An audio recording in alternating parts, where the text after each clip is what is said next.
We're done. What do we get through?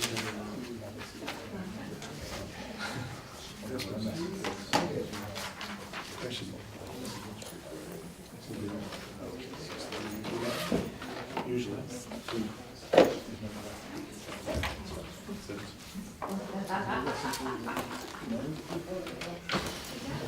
It's nice little rubber to play on Tuesday nights with you. Yeah, I'm sure you look forward to this every week.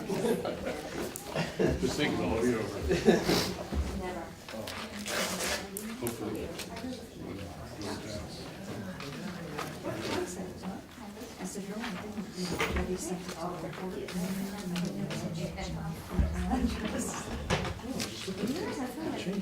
Oh, just goes up. Easy order. Yep, yep.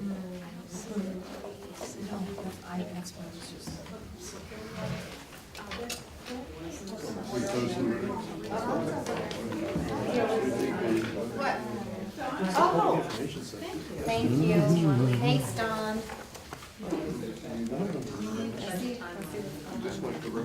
I asked last time, I drove her right over, then Fred brought her right over. Was that quiet enough for you? Is that new? Classrooms, last half hour, 9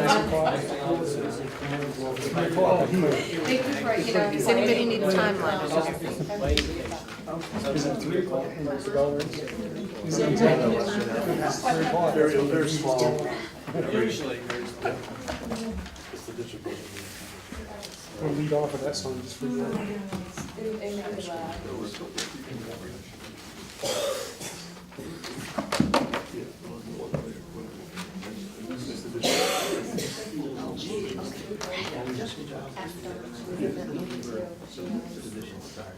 It's good music.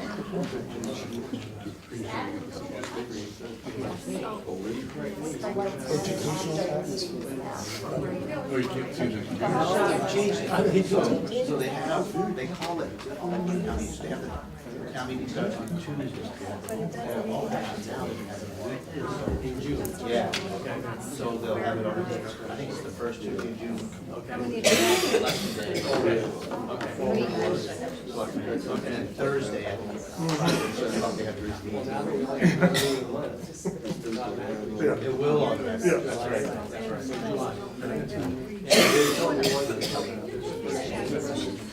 It is.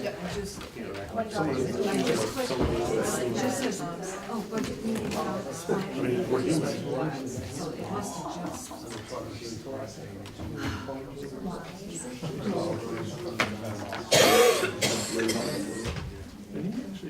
And when we read New Town, we were just.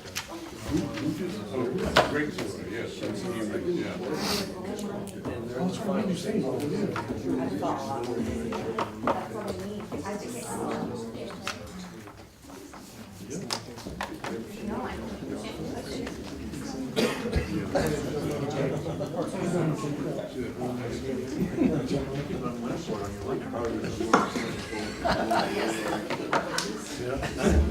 Might have to take an hour and 15 minutes. I'll do it.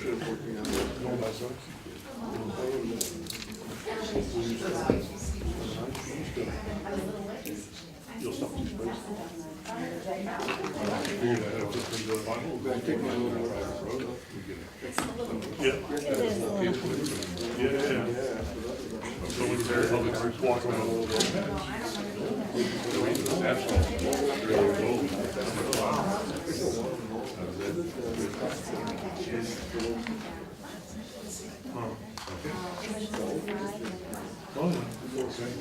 Yeah, so we'll call the Budget Committee meeting to order of May 8th, 2018. It's 4:04 p.m.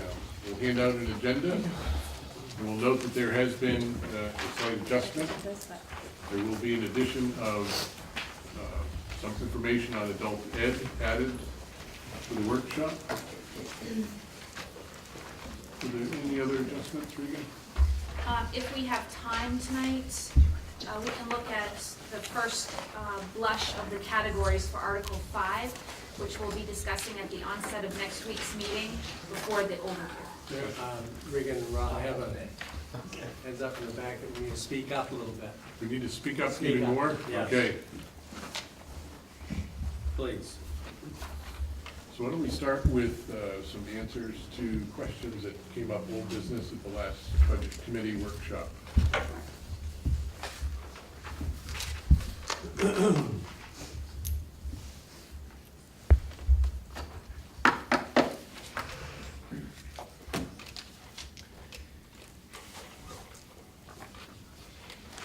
So one of the questions that came up last week was around world language enrollment at the high school and what patterns we had been seeing.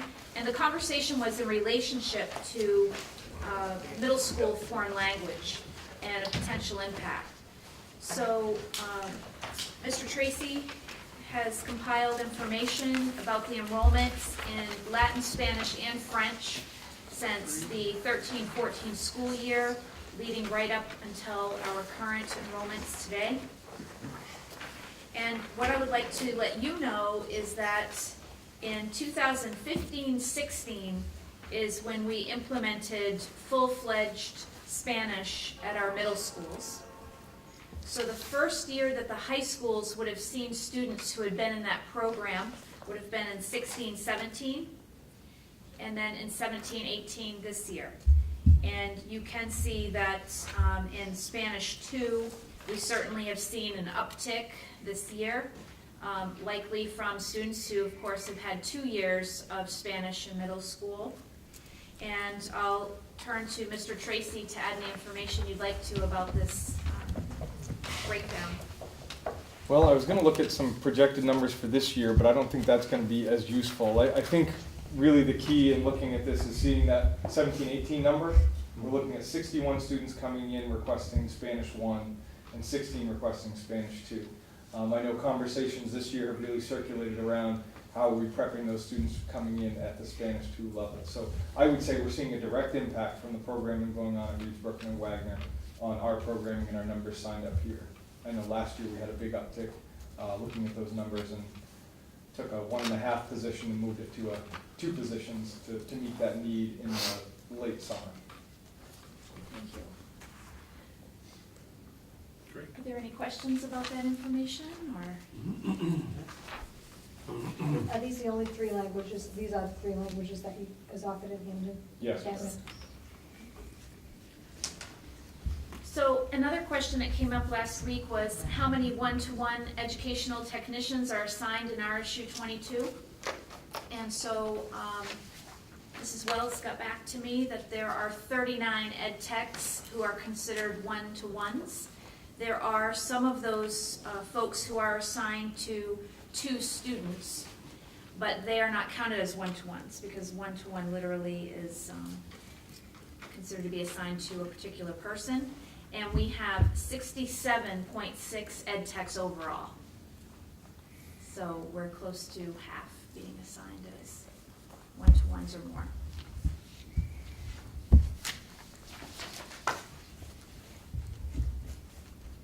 Great.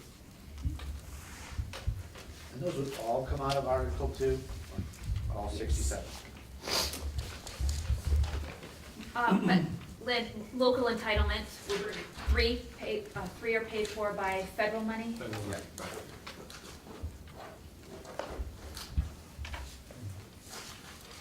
me get back on there for you all.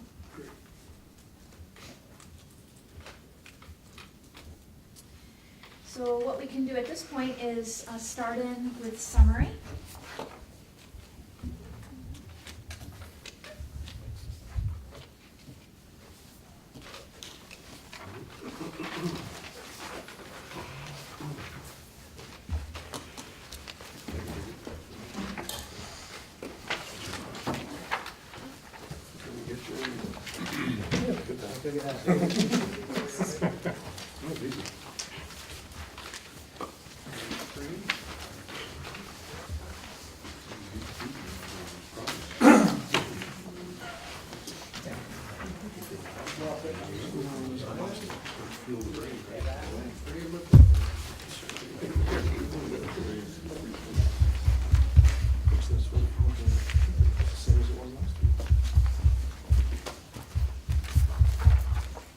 So our bottom line this week for next year's budget is $32,094,679.67. That is a shift in dollars from our last meeting, though the percentage did not change. We actually went up just a tad, a little over $1,000. And we'll be able to talk about that shift as we move into discussing Articles 6 and 7. Were you going to give an update on the facilities item? Is that in here, the water? The water, yes.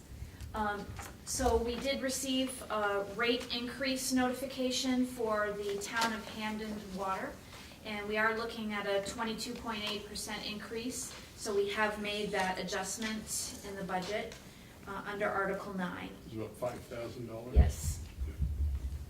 So Article 9 went up from the last meeting by about 5,500, if I recall, was the number. Do you have the form, or? I have the We form, can but. compare it to the last one in, We can- yeah.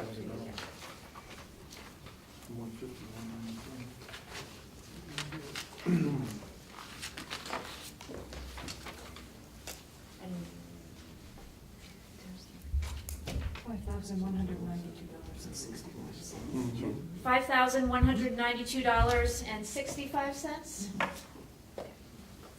great, thank you.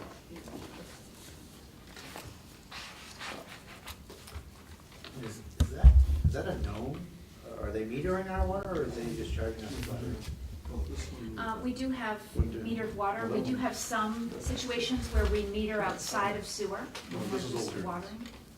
This is down big time.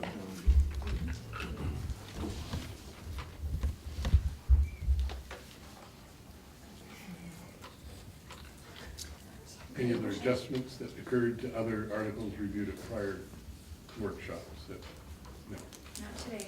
no. Was Article 5, there's quite a difference. They went up $43,000.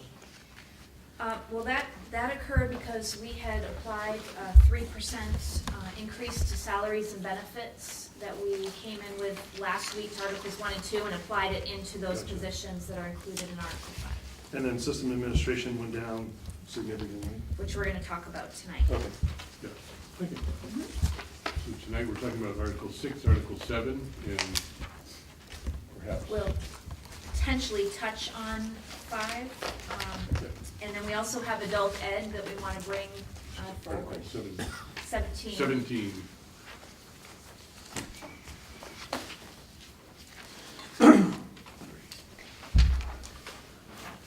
So, do you want to go through this? Sure. And we want to pass this out with it, just as a sister document? We should.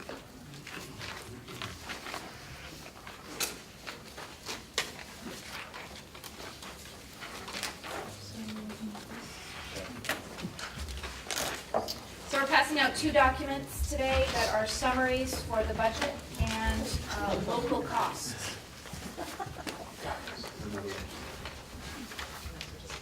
Yeah.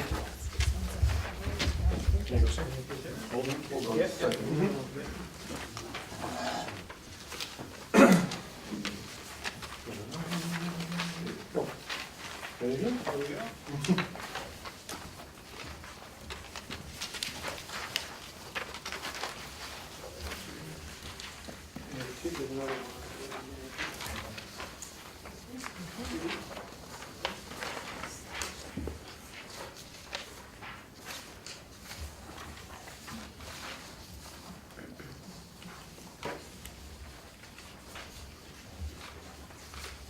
I'm gonna put this up on the screen there.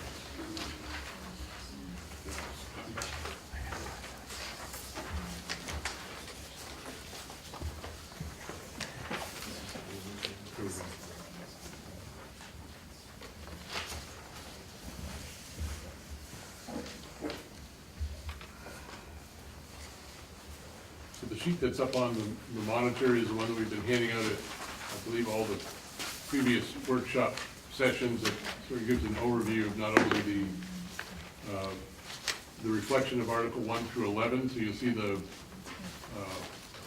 fiscal year proposed $32,094,679 that Regan just read off from our warrant article summary, showing that it's an increase of 3.62% from last year on the expenditure side. This sheet also has the revenue adjustments that are made as discussed at prior sessions as well. And as you work your way down through, backing out those revenues on the expenditure side, you end up with, in addition to we still have $440,000 as a transfer from unallocated fund balance that results in a total local share increase of $1.241,370.26, which currently is 11.38% for a net increase. Again, that's against the total gross change of 3.62%. So that number really hasn't moved much from the last meeting. Have there been any other minor adjustments within the revenue side from the last meeting? I don't believe so. So this is really just, that expenditure side is in alignment with our 1 through 11 warrant article summary. And then the second sheet, which is the district cost sharing formula. I don't know if that one is on the screen or not, or it could be. But on the screen.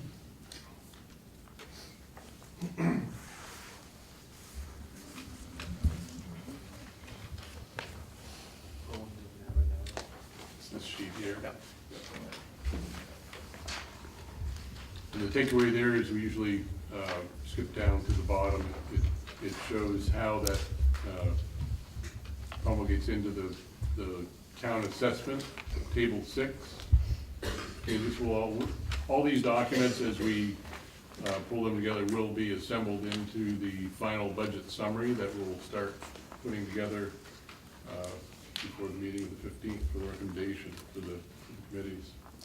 And just to speak to table 6, what we will be talking with the towns about is the real dollar effect of the percentage increase. Because although traditionally we've been used to seeing lower percentage increases, we're very interested in what that bottom line impact will be in a tax bill. And so we will be coming back next week to give information to folks as best we can, so you can understand the impact. Ricky, maybe I could ask our young man doing the camera if he could focus on that chart Yeah, sure. Yeah. so people would be able to see that. Thank you very much. So is this all based on valuation, or has the funding formula changed somewhat also? It's because of the funding formula also, It's right? valuation pupil count. Which changed partly because of valuation. Because of. Right, that's right. Yeah. Because, what did we have, okay, it says comparison FY 18%, Yeah. which didn't really change that much. Is that because, that's just the difference in the evaluation? That's correct. Okay, so if we looked at last year's percent of local cost, so say that, what was our town's local percent cost last year? We're at like, what, 68? Oh, we were down at, You mean the local- 68% state shares. Oh. Yes, Yes. that's right. Yes. That's correct. And so how much has that changed? I guess? About 1.3%, if I remember That's right. correctly. 1.3%. Less. Less. Less. Correct. And that's because our valuation, Heath, went up 3% and the state went up 2%. Yeah. Now, remember, that's a good question. It reminds you, or reminds all of us, they used to average that over 3 years. Now they average it over 2 years. So the volume of impact is more so now than it was before, because they stretched it over 3 years, now they stretch it over 2 years. 1.3%. I mean, last year by comparison, we had, I believe this is the second, yes, the July 17th, so this would have been the second budget cycle. Our total increase last year was $891,000 for about 2.96%. So it's less than this year. But in the local percentage, do we have those numbers as well from the second referendum advertising for the notice? We were down at 4. Well, as you know, Rob, the good thing when we went to the second referendum, is we then knew the state money, remember that? and then we put it in. It was slightly- That was a good thing. Last year, this year, I think it actually caused our local increase to exceed most other communities, except for the ones that failed the first vote, because they actually all held their budget to flat from the year prior. That's right, that's exactly right, good point. This is the number here. I think. this Oh, was here, your- yeah, here it is. So last year, the local share variance was 4.39%. 4.39. And so the dollar variance, it's interesting, because the dollar variance was roughly $473,000. This year, we're 1.241 because of that change in how the formula worked. Even though there's fairly minimal change, not a minimal change, but the gross isn't off by that much. So the gross is off by 890 to 1.2, so you're 400,000 apart. We're 300% off on the local share amount. I want to go back to Heath's question, which is a great one. Also, let me remind you that the statewide mill rate went from 8.19 to 8.51, and that's why the 633 that we have to raise this year came in. So again, the mill rate statewide, the valuation, and the pupil count are all the moving parts there. I think this is a point that we have to make sure everybody understands. Absolutely. I think it was That's the positive. messaging that Rob's talking about right there. Yeah, so the total increase last year was 891,000. This year it's 1,241,000. Or it went from 891,000 to 1.24 million, about 340,000 or higher. I'm rounding these. Our local last year was 472,900, about 473. This year we're at 1.24. I'm sorry, that's not correct. I used the same number twice. Our total budget variance is 1.121. I mean, from an increase. Our local share increase is 1.24. Right. It's actually higher than the gross change because of the funding formula change. Last year it was about a third of the change. So, we'll lose that. Keep that at the ready. But hopefully not confuse people. If you look at that spreadsheet right here, the 632, remember, it came in the formula. It didn't come in the additional local monies. So in other words, we had to raise the 632,000 more to receive up above, whereas the 203,415. So in other words, going back to one of the first things you said at the first meeting, 6% is a 0% if you look at it through that lens. So it's interesting we're having this conversation because multiple moving parts have played into this. Zero change results in a That's 6.4% correct. local increase. That's correct. That's correct. Yeah, I hadn't looked at it this Yeah. way to see that our local share actually exceeds the gross change. That's because of correct. the formula change. I don't recall ever seeing that happen No, before. I didn't, no. All right, next. Any questions on Okay, just so. Local share. Just to clear, the three major moving parts were the valuation, valuation, yeah, mill rate, and the enrollment. formula. and enrollment? And let me give you those numbers. So the valuation statewide went up 2%, RSU 22 went up 3%. So when you're higher than the state, that's not good as far as finances. The mill rate statewide went from 8.19 to 8.51, and that's what brought that 632,000 into the formula. And our enrollment basically is even, Jane, because they average that out. So I put 0 down there. Yeah, okay. And they average that over the 2 years now versus 3 as well.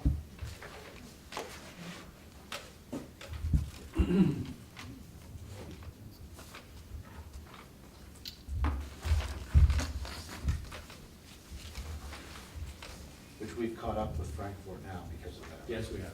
Yes, we have. Okay, Ready for Article 6? Article 6. Article 6.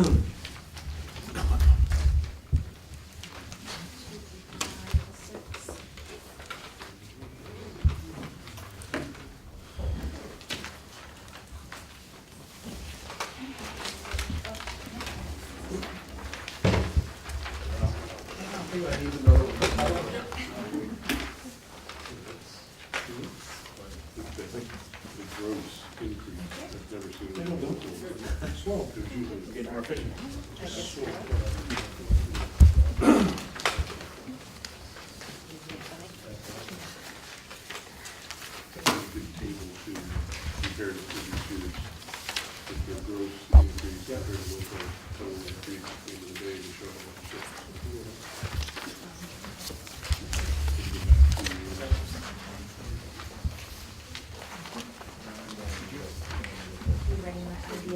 Yeah, looking at it like a three-year look back to compare how the gross change translated into the local share change, and just go back 3 years, maybe look at that trend and how this year is. Read it in the different. booklet with all the time in the past, that thick one, with the chart in it, that comes over 5 years. Yeah.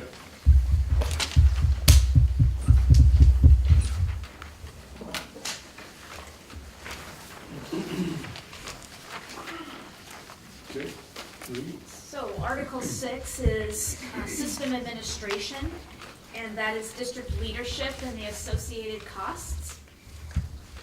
So if you look at your Article 6 subtopic sheet, you'll see that we have subtotals for different portions of Article 6, including board of directors costs, staff relations and negotiations, executive administration, and central office fiscal. I'm going to go through the major factors, which is a secondary sheet that you've received today, and I will post that up on our chart so people can see that also.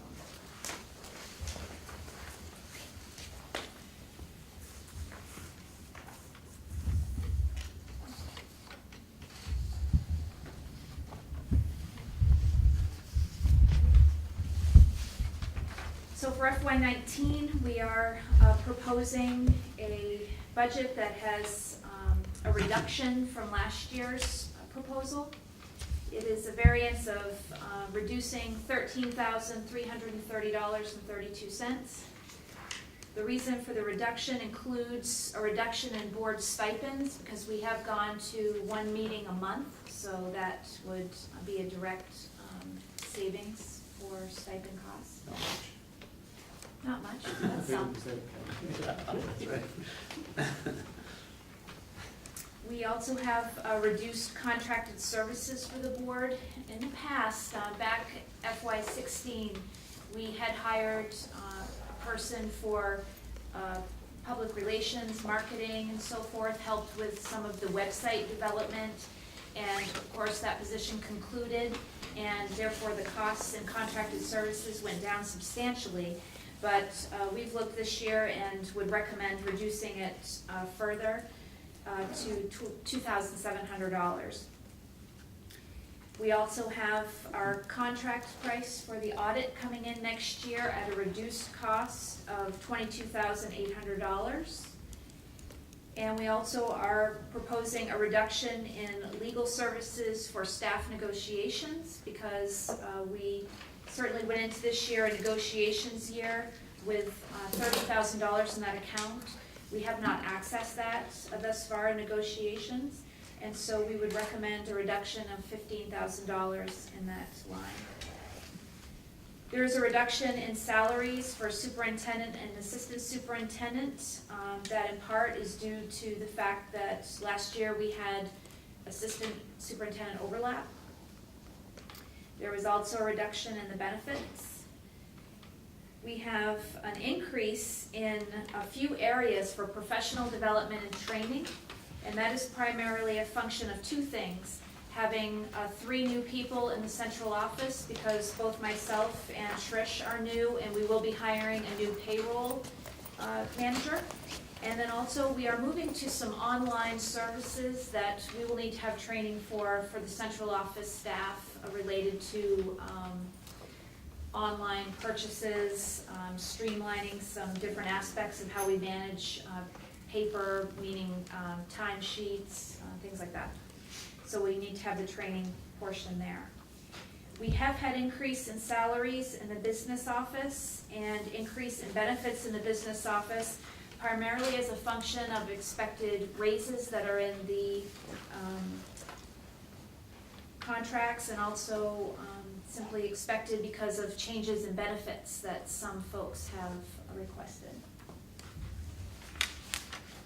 Is the increase in travel just because of the increase in professional development? Is that the? Yes, and that travel increase is directly related to, Trish and I will be going to a finance institute for 4 days this summer, and so we will need to have travel for that stay.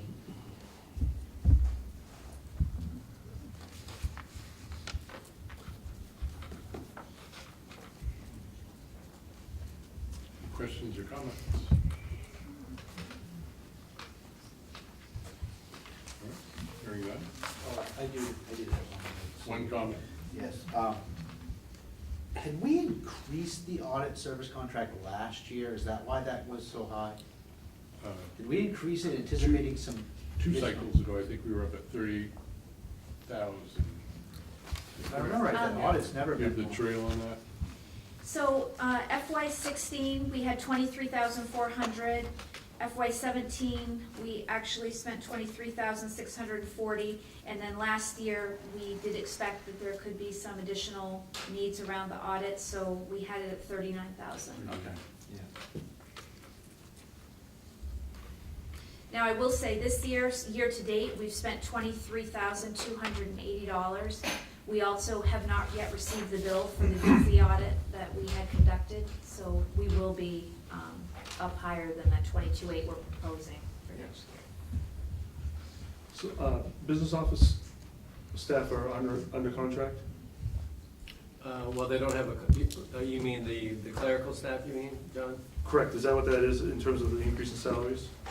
Yeah, they They're- don't have a contract, though. Okay, I thought I heard we considered they, Well, some people that are classified under the business office do and some don't. So the clerical Okay. side of the business office does not, but Trish, for instance, is under business office and she would have a contract. And Lisa Swift, for instance, payroll manager, has a Yeah. contract. And then part of my salary is contained under business service. and so that's what these are, the contracted. Yes. Okay.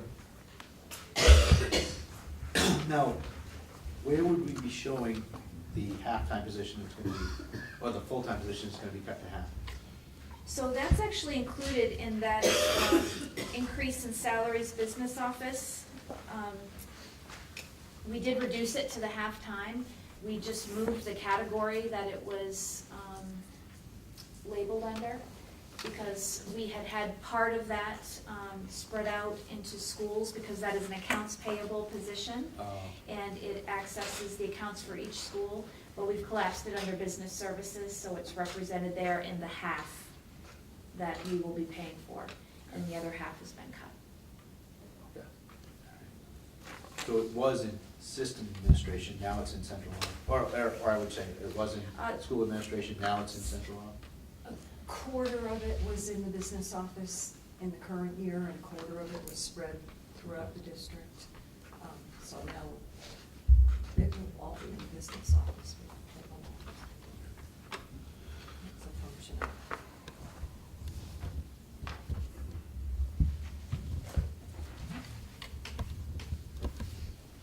All set. Great. Any questions or comments? Article 7. Okay.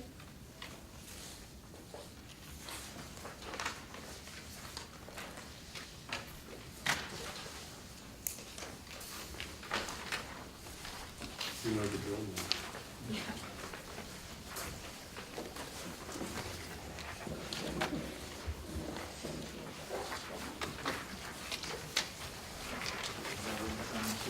I can pass that along with you too, the section one. Do you have enough out there? Other Actually, yeah. Okay.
is just go over some of the categories that are in Article 7, because the way the report runs, it doesn't break it down as clearly as there are categories in the article.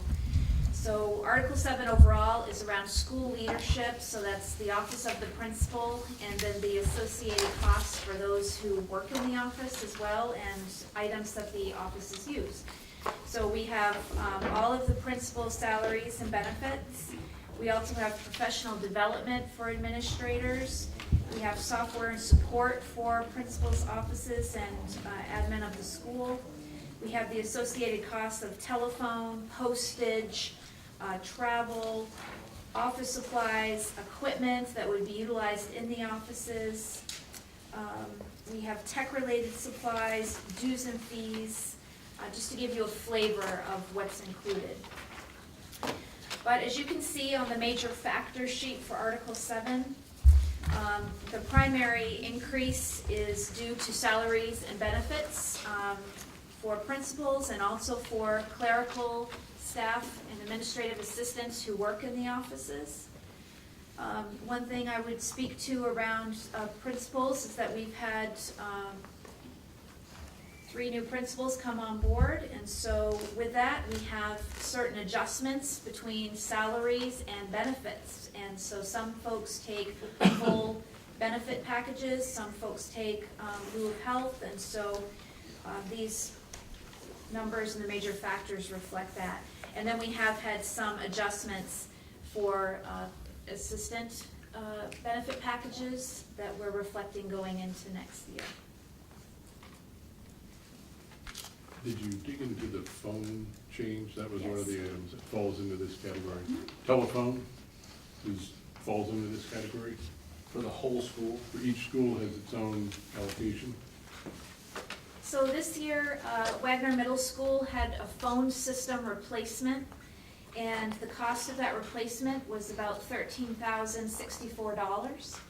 And the cost of that replacement, we have placed in the telephone line this year, but we are actually going to be making an adjustment with that, because when you replace a system, that should be a hardware replacement, and then you're paying the service for the telephone out of those lines.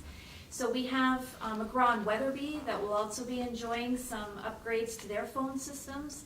So we'll be making those adjustments in Article 5 next week so that we can reflect where the hardware costs will be borne, and then we'll be paying the service fees out of Article 7.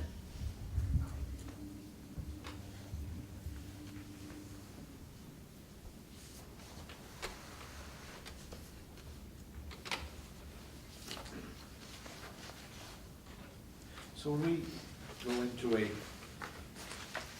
administrator's office, so is everybody in there except for the school receptionist would be in here? If you're looking at an office, as far as that goes? Or is that school receptionist even in here? Yes, he or she is in this article.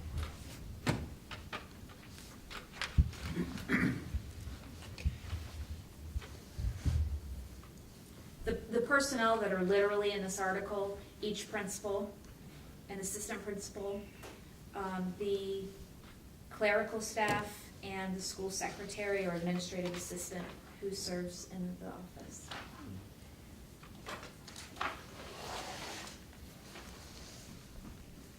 And are they under contract, Yes. the clerical or Yes, under we contract? have a 3-year contract, and then it goes to 2020. Okay. But principals are not. Principals are not under our contract. Okay, so how does that work? On an annual basis, I do the evaluation, I bring the recommendations to you in June or July annually. Okay. And there, you can give them whatever, tell me how that works. Basically, on their evaluation, I make a recommendation of an increase based on their performance. Okay. Is there a limit to that? Is there a, There's no limit. No, There isn't. no, there's no limit. so you could give them a 10% if you wanted to. Well, I mean, if I you, could.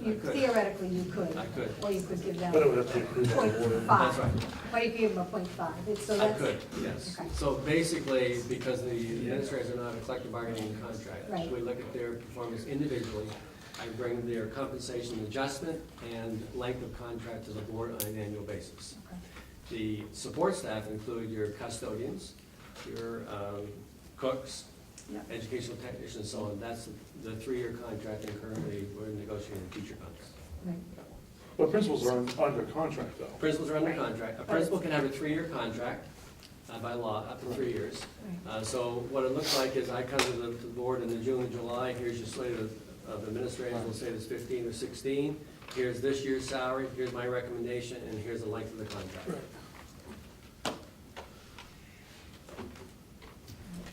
There are some districts, by the way, there are some districts, and I believe, Fred, correct me if I'm wrong, administrators in Bangor have a collective bargaining contract, right? I believe so. Yeah, so there are some systems, they're fairly rare, but there are some systems that mirror like a teacher contract or support staff contract. Yeah, right. Mhm. Last year, at the budget meeting, the biggest concern was this article right here. This was the one that the town, the people were. School administration? School Six. administration. I think 6 was. Six, System okay, so administration. Not six, 7. okay, 6, not 7, Right. excuse me, 6. System But in the administration, yes. System administration. Yeah. So I just want to be prepared for, So if you shift to system administration, basically it's your central office, it's reading myself and so on, then the central right, office. and I think that that was it was, again, people not understanding exactly what it is. Yeah, right. Last year, we had it was over an $80,000 increase in that item. Right, Overlap, there Right. were legal right, fees that fell into that category. We had some other, That's correct. maybe, I think, well, the audit number falls into that board category, the board authorized payments. I think actually the board authorized payments were over half of that change last year, and they were things that happened throughout the year that resulted in expenditures. I'm glad you asked that question, because here's my opinion coming, okay? In singular fashion, when I retired, what I was making was reduced in the budget by 25%, because by law, my salary was reduced by 25. The board reflected that in the budget. And now, I'm encouraging the board to be conscious of that, because my speculation is when I leave, the salary you have in the budget is not gonna be commensurate with the person you're gonna hire. That's my opinion, so just kind of put that in there as an opinion. correct. No, I agree. Just not this year. It's not that. Just to clarify, curriculum is Yes. in, That's in, Article 5. Okay. Yeah, correct,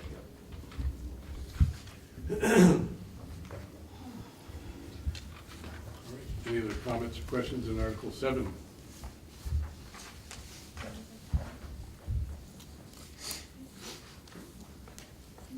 pretty much, looks fairly cut and dry. This one's, At least I can see we can discuss a lot. So now we'll turn our attention to adult ed. there's 3 pages, right? Just so everyone knows, I saw our adult ed director, Matt Tardy, walked in a little bit ago, so if some of you have not met Matt, he's our director of adult ed on a regional basis. Thank you for coming, Matt.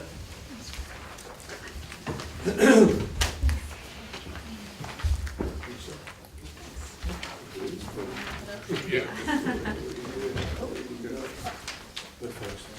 Kristen? You're gonna be up? Yeah. Dick's learned, he knows to wait for the file. One more, Kristen. I didn't say, I didn't even know you were standing there. You learned too. Oh, my God. Thank you. Can't do my job as well as Mary. So we'll start with- Oh, wait, thank you. I'll do it. It's okay. You Joe.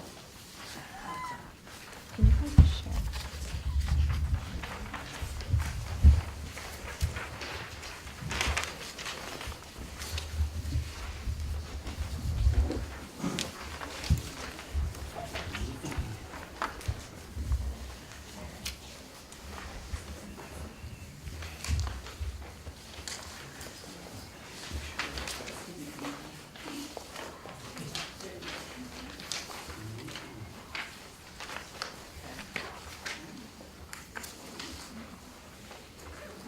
So as we get started, what I'd like to do is Rick has introduced Matt Tardy, and I'd like to give him an opportunity just to give you an overview of how adult ed works, because we actually are in a partnership, and I think that's important to know, and how we come to this level of funding. Actually, before he starts, Matt's going to be coming to the board meeting in June to give the entire board an overview, so please go ahead, Matt. Can I sit down? Or do you want me to stand? I'll sit. Thank you.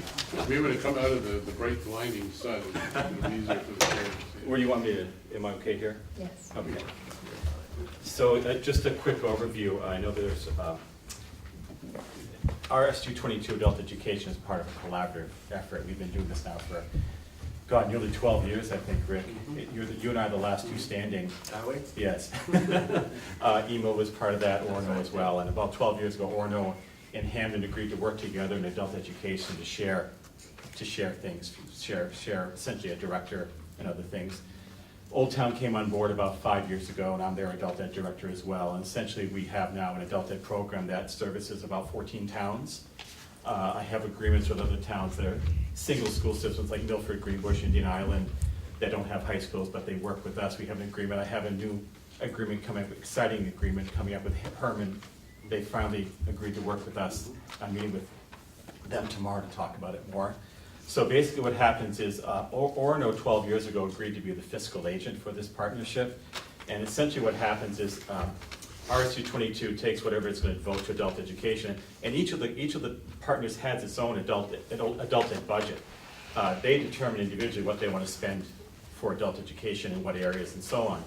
And the state has allowed us to do that. They've allowed us to partner where it helps us to partner, and they've allowed us to take independent 3 programs. The reason we've stayed independently 3 programs is for financial purposes. If we were to group together, we'd probably lose state funding some. So this way, what it means to me is I do 3 individual budgets for Old Town, Hampden, and Orono school systems, adult ed, and at the end of the year, I do 3 sets of state reports. Where we partner, for example, is we have a joint online website where people can register and pay for classes online. And so what happens is we have that one site, and Orono's the fiscal agent, so all of the deposits go into Orono's account. At the end of the year, when we get to June, what I do is I go through and see, okay, where did those, who gets that money? And then Orono will send the money that RSU 22 has to RSU 22. We balance the books at the end of the year. So what essentially happens is that the adult ed money that you raise, you send over to Orono school system to be the fiscal agent. And at the end of the year, what's unspent comes back to you, to RSU 22. And that's how the partnership has worked financially. So all the revenues stay with Orono until the end of the year, and then Right. And it doesn't make sense for me to have 3 online portals. I'm going crazy as it is.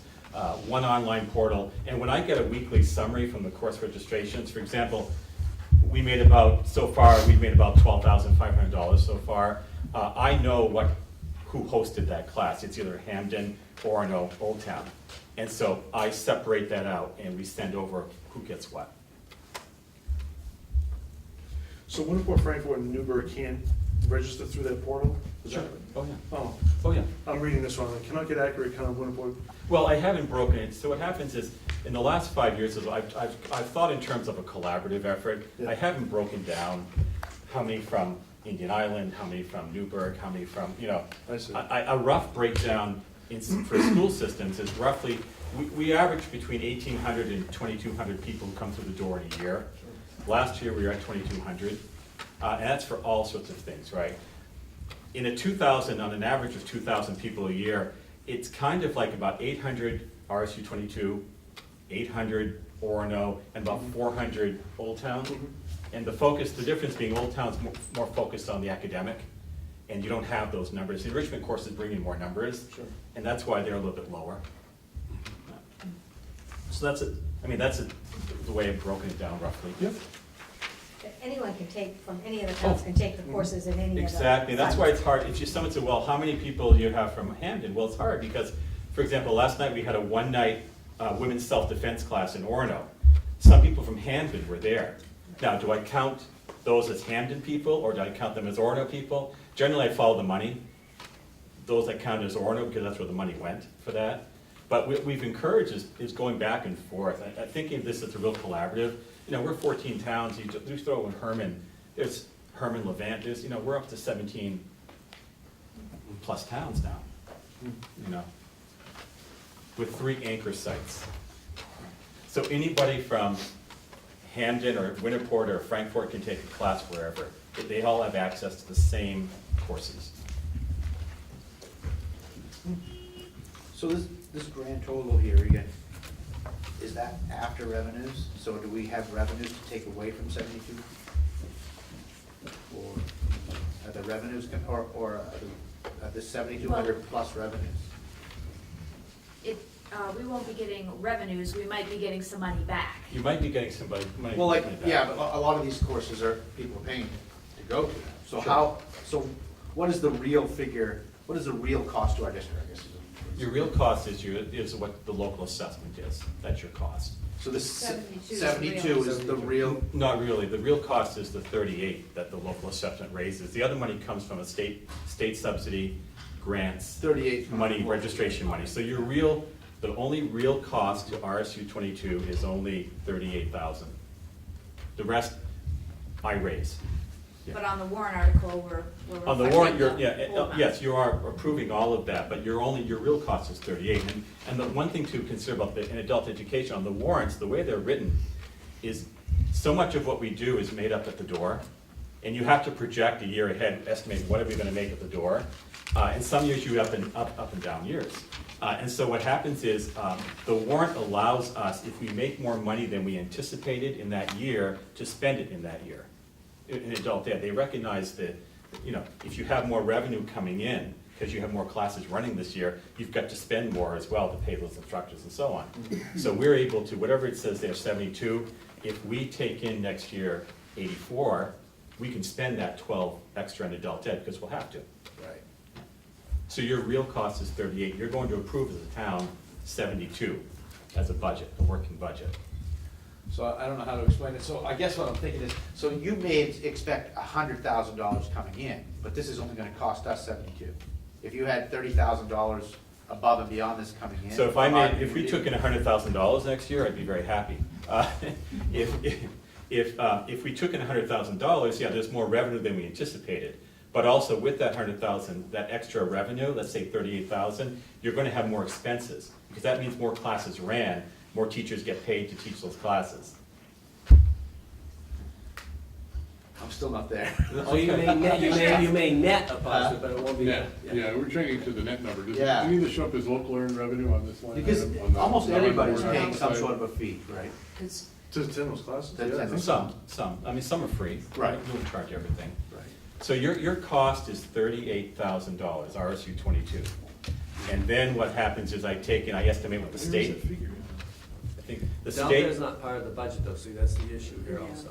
What's that? A Delta is not part, it's a singular entity. A Delta is not interwoven in the RSU 22 budget you're looking at. Well, look at Article 17. we have our own Look warrant. at the Delta and almost like, These are, look at Delta and almost like it's Title I, Title II, and Title IV. So do Not- we even not in see that 1-11. state part of it, or is it going directly?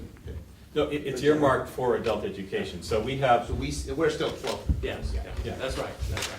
so So that, I'm sorry, but that article that Regan has right there is a separate article at the end of the district budget meeting.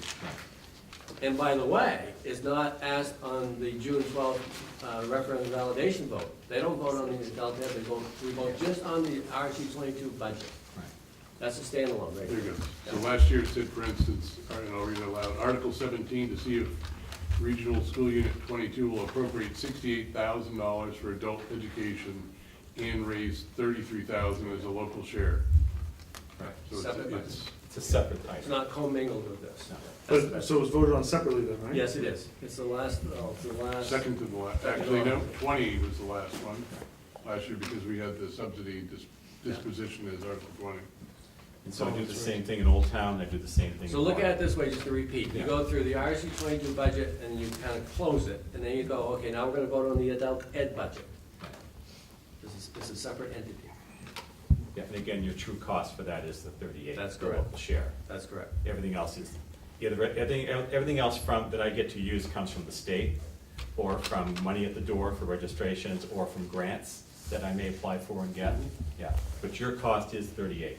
But I guess that's my point, is so your cost is actually more than what we're paying. Yeah, but I'm raising that. You're raising it somewhere else. Yes. That's, I guess. It's my offsetting, point. that's Right, right. right, yeah. By registration fees, grants, Yeah. state subsidy. Yeah. He could have a benefactor, whatever the case If I, may be. if donations, I've never had one, I'd take, if I had a donation, Right. we could spend it on that. Yeah, so your cost is 38, local share.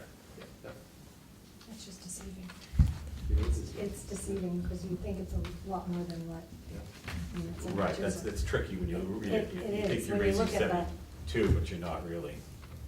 But you're allowing me to spend 72,000, with the assumption I'm gonna be raising $72,000. Right, but the article Rob just read will be duplicated this year. You'll have the 72, then the local amount will be Yeah, 38. right. 38, yeah. That's what it shows up. That's right. And the local share here has been the same for nearly, around the same for 10 years since I've been here.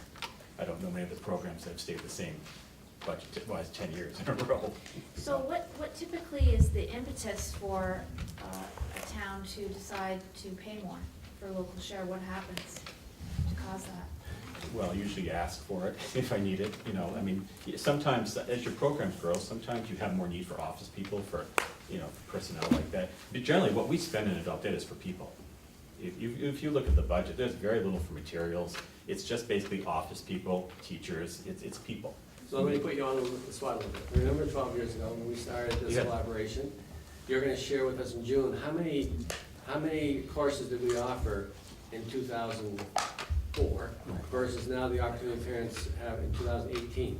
Market difference. Yeah, oh yeah, we'll offer, just in the SAD 22 side, RSU 22, Yeah. we'll probably offer 80 to 100 classes this year. And what did we offer 12 years ago? 20. 20. All right, You so know, the number of registrations 12 years ago was about 200 or so so. look at my point is, look at the opportunity people have now than they had 10 years ago. Yeah, and with the collaboration, people now are able to see things in Orono they want to take that That's they wouldn't right, have had that's access to, and vice versa. That's right. Now, also remember, UTC has an adult ed program, Yes. okay? And we have a number of people go to UTC to take, you know, mechanics or culinary arts, or whatever the case may be. It's a great opportunity for our citizens. Yeah, I agree, and I think that because of the makeup of our communities, we're getting a good bang for our buck. But I would like to be able to say, if somebody asked me how many people are using this, to be able to say, well, you know, there's this many people using it, which. Well, we were at 2,200 last year total. Right. And probably we're geting, like I said. You're getting 800 or 900 of Right. those. We've historically been between 700 and 1,000 people just in the RSU 22 side. That's the people that are taking the class here. Yes, here. You don't necessarily know where they're from, they just. No, the majority are from here, but we're getting people from Bangor, Herman, you know. So it's not limited to the partnership, is what you're saying? is Oh, no. Because last year I received a mailer from Belfast, in my mailbox, because we're Waldo and Liverpool. So are we all paying the same, all of the partners? No, because every town raises a different amount. Old Town raises a certain amount, Orono's budget's different. Orono's historically been a bit more of a budget, higher budget, because historically, for example, if you look at my time alone, on paper, I'm committed to Hampden for 10 hours a week, Old Town 10 and Orono 20.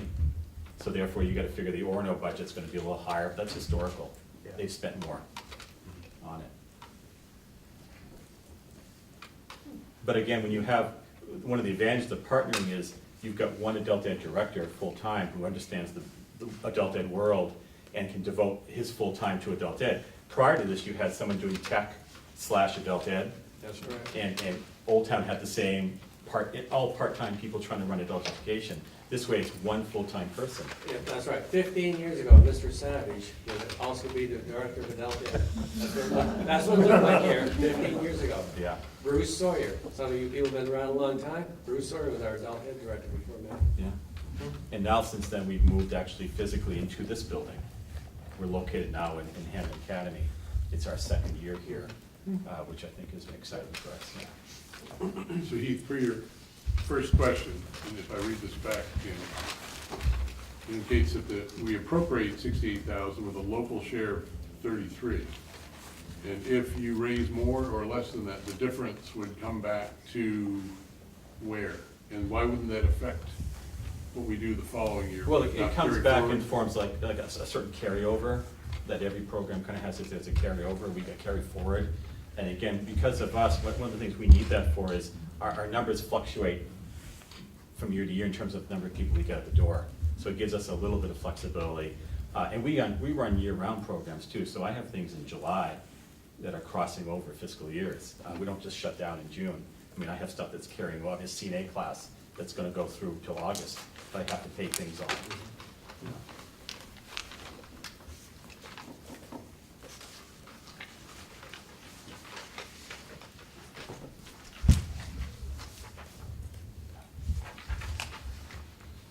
Okay, so Regan or Matt, anything else to accentuate here on the adult ed? Or Rob? I do a report in June, I hand out, I give it to the board every year, Mhm. and I'll have one, maybe not for the meet, but I'll have it in late June, Mhm. which will break down numbers as best I can, Yeah. in terms of what people take these kind of classes and so on, you know. Good. Yeah, so Matt will be at our board meeting in June to further the conversation. And maybe see how that rolls through finance committee as well on, it's a one time a year, but you don't see it throughout the year, that's.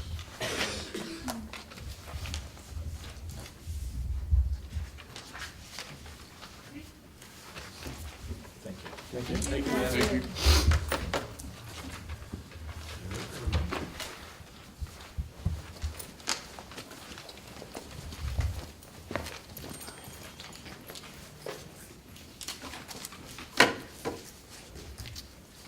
Okay, so, it's 5 o'clock, and previously, we have made some type of a motion to move forward the article amounts that we decided on. I would like to touch on Article 5, but it wouldn't be a deep enough look to make a motion on it. I just would be introducing things to you tonight.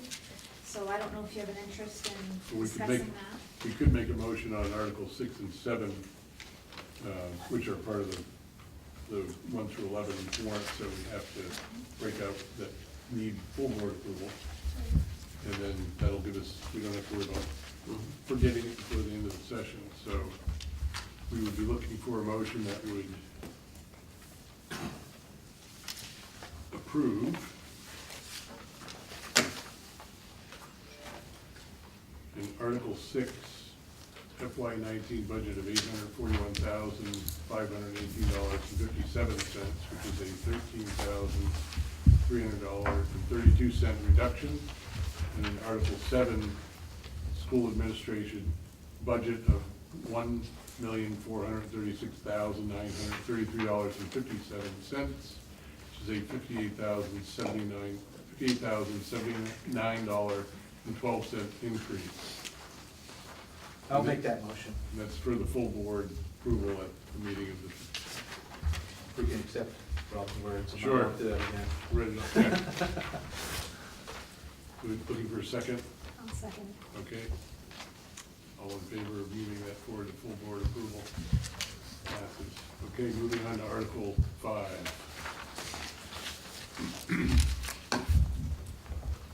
So what I'd like to do tonight is just basically give you background information about Article 5, because some of the positions we've been talking about in other meetings land in Article 5, and so I'd like you to have this as an advance so that you can come next week with your questions and perspectives to share about it.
So Article 5 is student and staff support, and these are positions and resources that help to augment not only the student experience in a school, but also to assist in making sure programmatics are running well, that the children have the resource people to turn to for support, perhaps other than academic. And I want to go through what all of the categories are so that we can talk about where some of the positions that have been requested in this budget but did not make it in would land. And Article 5 is the place for some. So if we look at this sheet, you'll see that guidance services are included in Article 5, health services, we have instructional related technology. We have section 504, which 504 is a regular education program that ensures that students that need to have any type of special accommodations are receiving those and that we're supporting their needs through interventions. We have intervention listed there, improvement of instruction, instructional staff training, library services, and assessment. So I think what would be important for me to let you know tonight is that we do have a variance in some of these article subtopics. We are still working on the refinements here. We talked a lot last week about a social worker and departed the meeting, and I want to clarify that a social worker, if we put one back in the budget, would most likely land in Article 2. That's a special education article. We do have a contract with Acadia Hospital for services here, and that contract cost likely would stay in Article 5 as a support cost, and we may be able to work on some type of social service or social work improvement in our budget by increasing that contract cost. So that's one thing that we could do in Article 5, and we have had administrators talking about that. The other thing I would like to bring up is that there was advocacy for increase in nursing at Reedsbrook Middle School. There's currently a .55 nurse at Reedsbrook. That cost would be borne in Article 5. It's currently not in the budget like all the other positions, but this is where it would live. And then we also have a request for an instructional coach. That is a teacher that works with teachers to improve practice and to mentor and guide our new teachers especially, although the services can be allowed for any of our practitioners. That would also live in this article under improvement of instruction. So I guess what I would like to do is just have us talk a bit about your takeaways from last meeting around the social work conversation, because I know that you had some feelings around that. I'd like to get questions that you may have around any of those positions I just brought up, including social work nurse or the instructional coach, so that our administrative team can either answer tonight or have takeaways from you and us making these decisions. Regan, where is the, where is that housed in this? The Acadia contract. It's in Article 5. Other student Student support? No, that doesn't, no. She's looking that up. Oh, okay.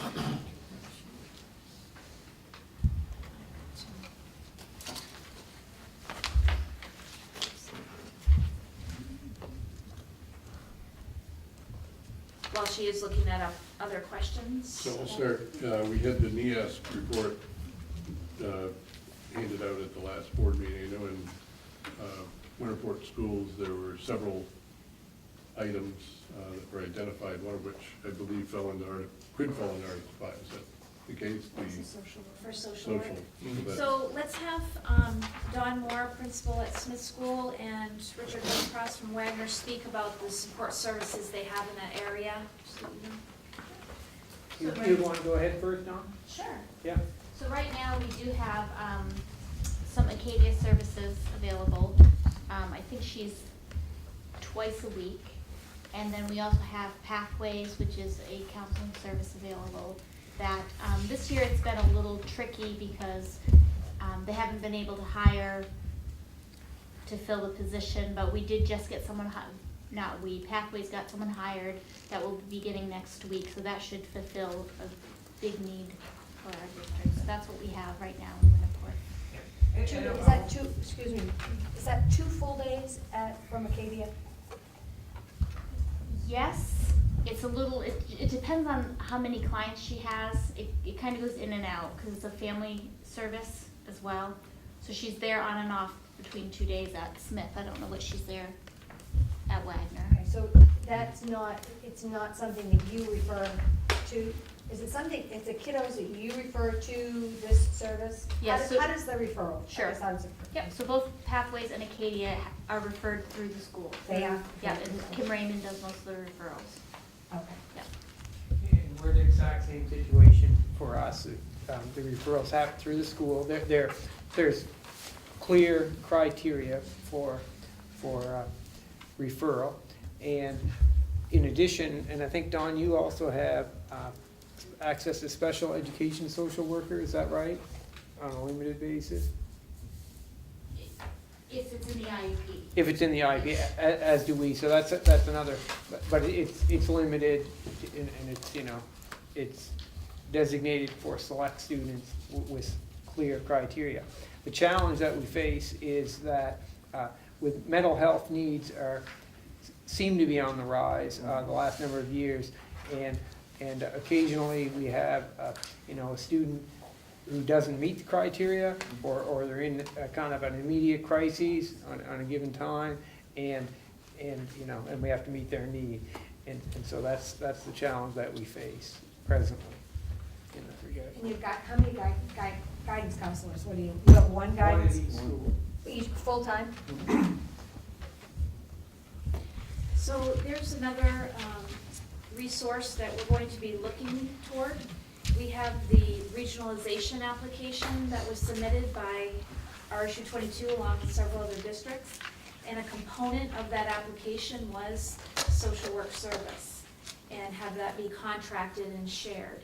And so we don't have a definition yet of how much service would be sought through that application, but certainly that is another place to look. So if we think about a triangle, we have the special ed dedicated social work, we have the Pathways Acadia contracted service we're already enjoying, and then we have this other opportunity that will be brought together as we move into next year. So guidance, of course, is central to the school, but I do think some of these cases, and talking with the administrators about it, there's a real interest in having a person who can engage with families, maybe even on home turf, instead of it all happening directly at the school. And so social workers' freedom to do that is different than a guidance counselor, of course. So we are looking at different ways that we have resources in front of us that we can be utilizing. Because Richard, you were telling me that there are a lot of times kids aren't showing up for school, and so you'll actually go to their house. I don't know, Dawn, if you're doing that too. Yeah, I have done school visits along with the guidance counselor. We've done that. We've tried a lot of different things. So that seems like certainly a social work role. So as far as the Acadia piece goes, contracting, a contract piece, can you tell me where that is, how much that costs, and what is and if we wanted, say we wanted to up something like that, I'm just thinking sometimes a contracted costs are less than if you hired your own person, because you don't have the benefits, you don't have. Yeah, it can be, you'd have to work that out, but just curious, if we had the opportunity, had the money, decide we want to put it there, would they have the staff to do it, number one? And where would it go? Because that's, we may say, yeah, we'd love that, and they say, we're full, we have no room, we have nothing here. Well, the sense that I heard from administrators today, and they can certainly speak to this, that Acadia is reaching out and saying, we really would like to hear names of cases and help you in different ways than you might even be thinking of. Okay. And so it seems like they're certainly Yeah, open they to do.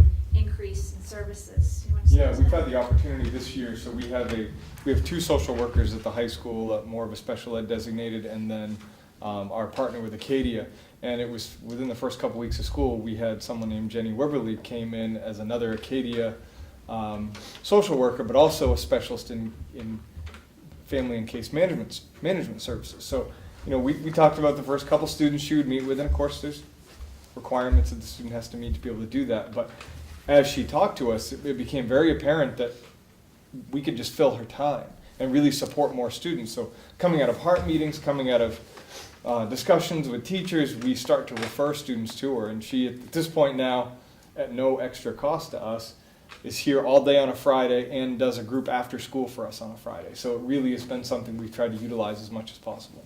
We've had Mr. Raymond actually been involved in this, but we've had a long-standing positive relationship with Acadia in the presence of our school, really providing some invaluable resources. I'm gonna have Trish correct me on this, but if my memory serves me correctly, the contract, that's about $23,000. Yep, for FY19, we've put in 25,000. There you go, so 25,000, we're getting a bang for our buck that benefits children. And like we're saying tonight, they actually have an interest in expanding that, so we look at that as an option as well, Jane. And we can expand them wherever the need is.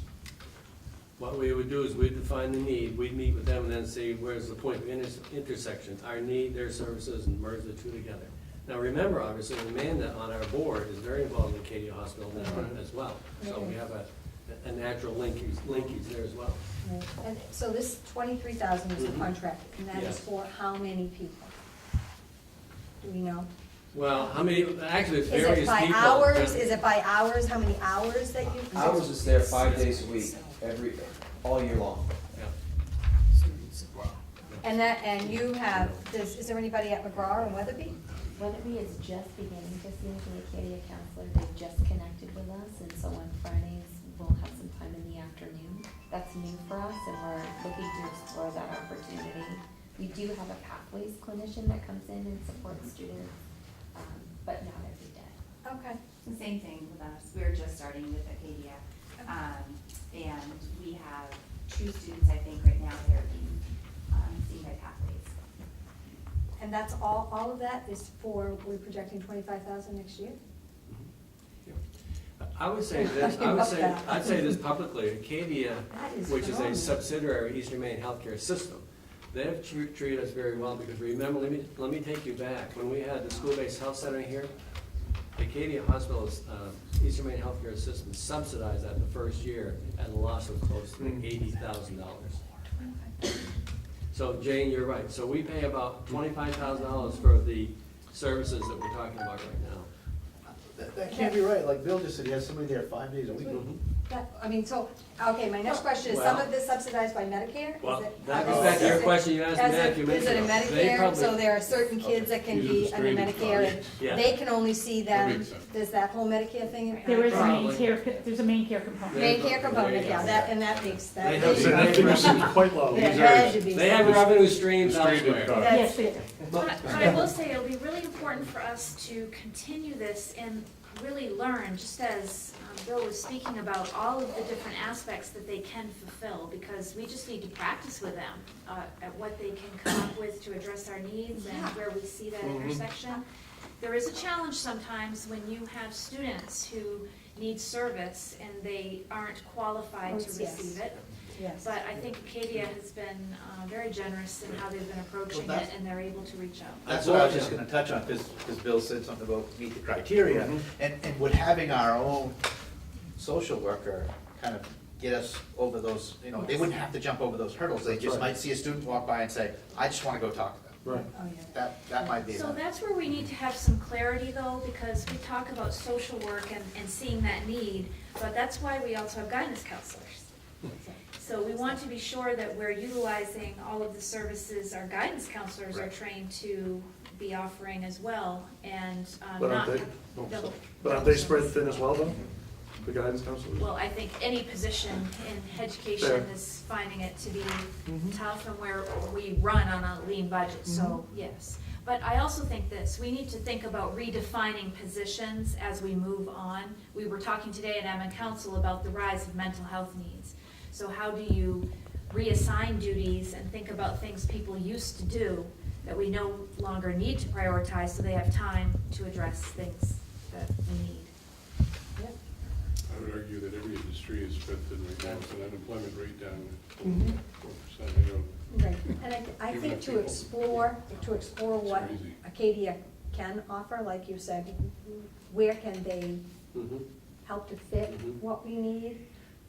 And and then you can decide whether or not there's enough of that intermediate group, that they don't fit for private, that their Right. parents will get them private, but they still need the services, and they're in the middle. And those are the kiddos that you struggle to serve, and that we need to be very careful that we are serving them.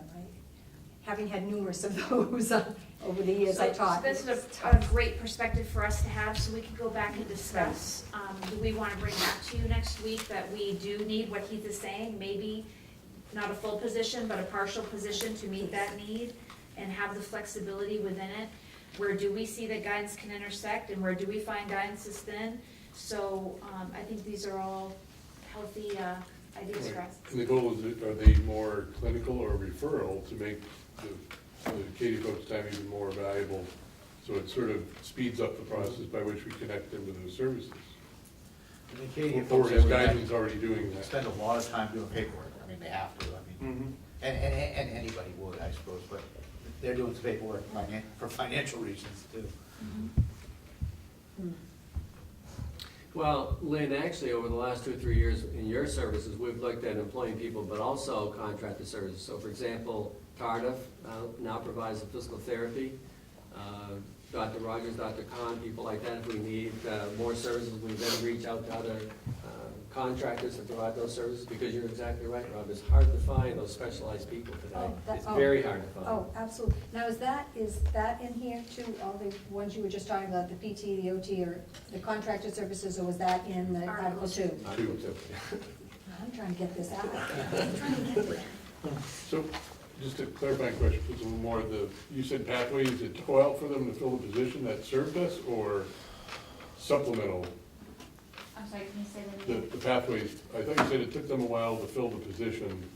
So we had a pathways clinician for years. Okay. And then she chose another job, and to fill the position again, it took them most of this year to fill that. So we were without that person for most of the year, and no substitute for that person. The supervisor came once in a while, which I think there were other positions she was also trying to fill. Do you think part of that is what ended up in our NEAS report then, that the absence of that person for a year was visibly noticed? I'm not sure, you'd have to ask Well, it her would to be do in- that. I would say no, because. Not in Wagner, right? Yeah, because when the NEAS report was completed, the position kind of ended this year, like right around the same time the visitation was happening, so they wouldn't have been aware. It would have been. And in fact, the last 2, 3 years, it was pretty solid service through pathways, there was someone there on a regular basis.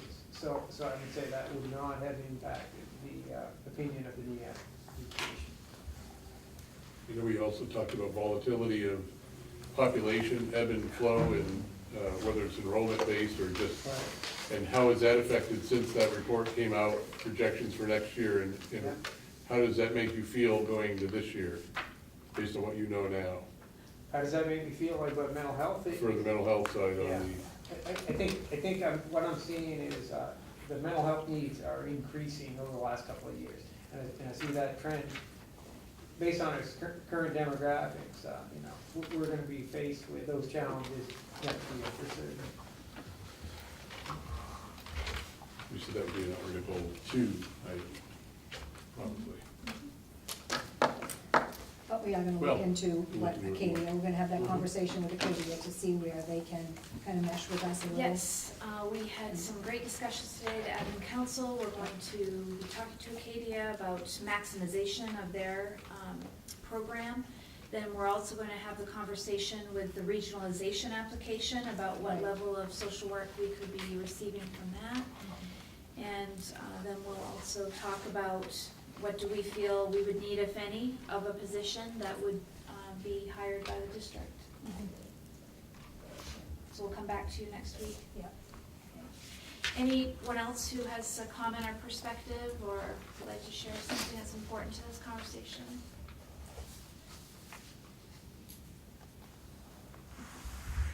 I have a question. And starts with nursing, I guess, and goes down through guidance counselors and librarians and all the rest of the service here. My question is, are the student ratios in the schools equivalent across schools? You know, are there the same number of librarians to students at Reedsbrook as there are at Wagner? And same, going all the way down for all those. And how do those ratios stack up to others in the region or a statewide or guidance, you know, national guidance on what those ratios should be? Because the reason I'm asking this is both my daughters have health issues, and at Smith and Wagner, there's a part-time nurse. And my question is, you know, should there be a full-time nurse at each of those schools? You know, if you're talking about all these different places where we need additional services, does that match up? Can some of that be there? Could it be additional guidance counselors to help so that the nurse, you know, spreading that stuff around? You look at the school to school I'm interested in, you know, is Reedsbrook getting 3 nurses and Wagner gets 0.5? Or are they all so low that it's still just below average that we should be bringing that up higher so that we're providing the services we should? And, you know, beyond that, librarians and all the rest that go with that, you know, can that be lifted as well to help support our students in all the different ways there? Because So the first place we start with, of course, is our ED 279 recipe book, I'll call it. Sure. So we have ratios there. Right. And we recognize for our ratio, if we take nursing, for example, we have a wellness coordinator and part-time nurse in Brittany Lehman, and she's represented as a full-time nurse because that's the only way to categorize her in the state system. So we recognize that our ratio in the ED 279 isn't exactly accurate. But as far as your question about how are we making decisions across schools, I think that's a great question, because we talked today even about jostling or shifting of resources as you have an ebb and flow of students coming through the system who have particular needs. And I can't say that we've necessarily done that with any consistency. I think there's been some real effort on the nurses' part to assist each other, and we have Barb here, you can speak to some of this directly. So I think what I could do next week is come back with a chart, and it can show you exactly what the enrollments are, how much time per school, and we can talk about that utilizing a resource. that's part of it. The other part is, what is the guidance as to what should be, you know, nurse time to student ratio? That's what she referred to, Jake, so your 279, that's your guiding principle. Then I know as Barb and I've talked over the years, there's a national standard that they have at a national level and so on, and that's distributed out with librarians and so on. The other thing I would add, when we had budget problems 3 or 4 years ago, we eliminated librarians and replaced them with educational technicians. Might not have been the right reason, but money was the driving factor there. So we do have a great deal of guidance to answer your question. We look at that constantly.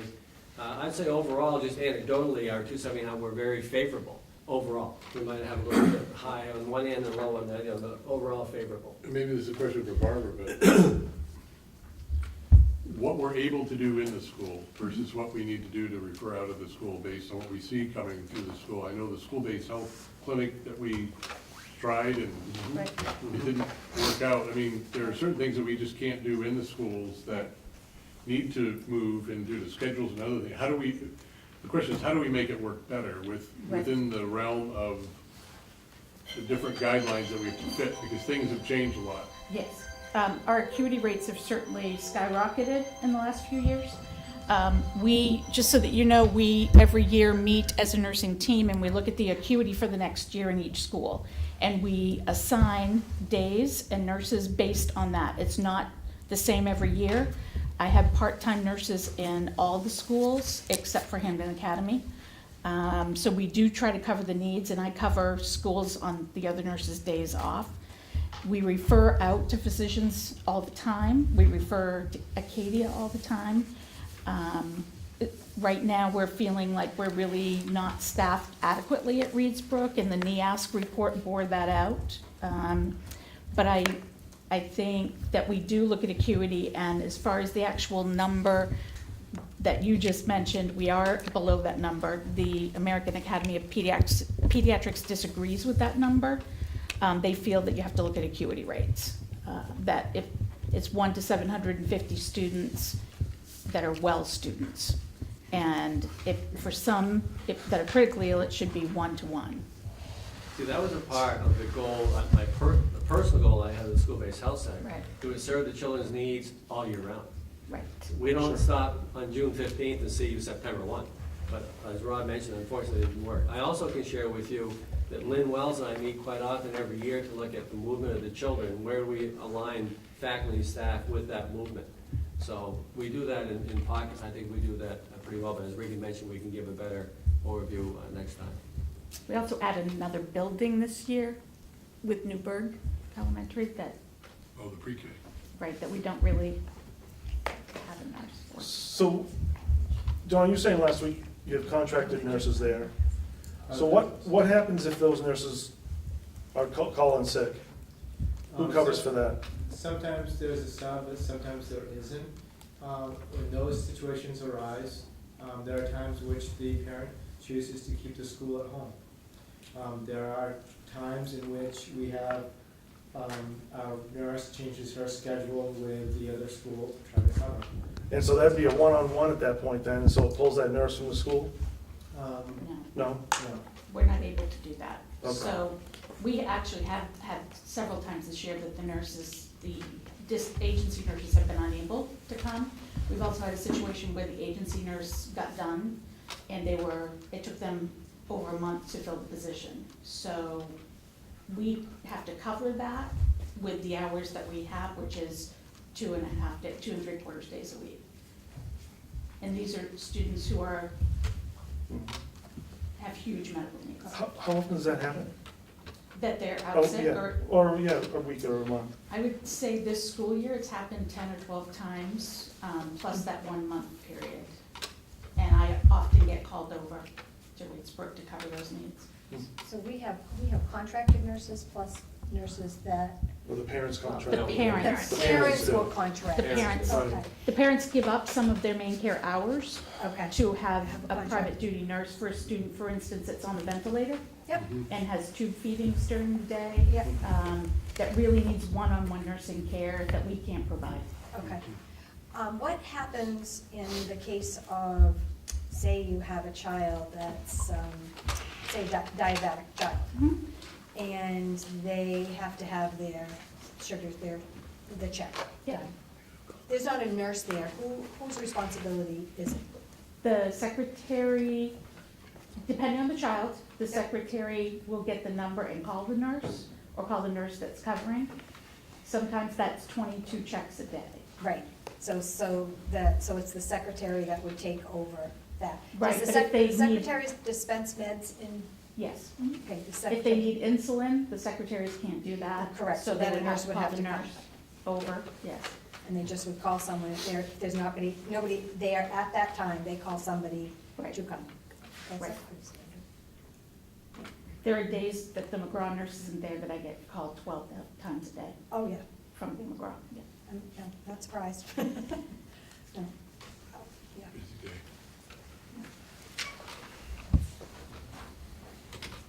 All right, next steps, May 15th. The budget. Yes. Yeah. So at the May 15th meeting as a budget committee, we are supposed to encapsulate and endorse the FY19 budget, at least Article 1 through 11. It's my understanding that we talked about others. And then that is in advance of the following night, which is the budget committee. We make a formal recommendation to the board of directors for approval of the FY19 budget. Rick and I talked about that this morning, and what we're proposing is on the 15th, we would actually do a rollout of the In the past, we've done a sort of a PowerPoint approach. This, you know, we're going to encapsulate all the findings from the different workshops and kind of roll it out article through article, so that that's sort of in anticipation of the 16th presentation and then the public informational session, so to get that rolling so that you have that information in play. Then May 25th is the date that we have to publicize in link 22, public notice, so that it's received by the voters. June 4th is our scheduled date for the public informational session, and that's usually held in the here, We're correct? hopeful for the library. Yeah, library. Then June 7th is the district budget meeting. And then assuming that that passes favorably, June 12th is our budget validation referendum. I'm sorry, that's the referendum date, it's the 12th. Yeah. So 7th is in the gym. Just to go back to the nurse piece, is that something we can look at a little bit? It sounds like we're kind of low on that. And I mean, I don't know whether it would be, I think it's something that we need to take a little bit deeper peek at. It sounds like there's some real needs that maybe aren't being. We absolutely, we have been talking about that in Yeah. admin council also, and the nurses submitted a request in the budget process, so we have been regarding that. Okay. I think I'll tell you a couple of factors that influence our decisions, in addition to what you've heard tonight. We are fortunate in Hampden that we do have a contiguous campus, so we know that although it's not the most convenient, we do have nurse service that is shared and close, so that is a fortune that we do enjoy. Absolutely. The other thing is evaluating the age of children, because I will say it's interesting to watch kids as they come through the grades and their ability to manage, especially when you're talking being diabetic. Different cases call for different treatment. There's no one case that's alike. And as kids come through the system, their ability to manage or the medical provisions that are offered to children are different. So we need to speak about each of these relationships. I don't think it's just as simple as we have this number of students and we have to serve with this many folks, because as Barb was pointing out, you have some who do have an acuity level that's very high and you need to address it. And you have others that are managing very well. So principals are very helpful in speaking directly with their nurses about what they're experiencing day to day. So we will continue that conversation. I've just got a quick question for Dawn and Richard. Is there ever a time when there's not a nurse that could go from one school to the other? If Richard doesn't have one, you have one? Can you just whet people's appetite for something down the road, a year or two? I think is another significant problem, that I didn't bring it up today in Administrative Council, is chronic absenteeism. Mr. Tracy and I established 11 meetings last week for students at Hampden Academy. We had 11 meetings. 9 parents did not show up. By law, I delivered yesterday, to Chief Rogers, the letter that he will deliver, or Sergeant Stewart actually is going to deliver to the parents to basically bring them to court. We had one student that has missed 114 days. It's a major problem. So I don't know what the answer is, but somewhere down the road, you made me think of this half hour ago, John, a school health coordinator. Somehow you've got to get that connection, and Don is frustrated with that as well, Smith, because the parents don't come to the meeting. And the children, the students, obviously are having significant issues. I talked with a father last week on the phone. He was up in Quebec City crying because he can't get his son to school.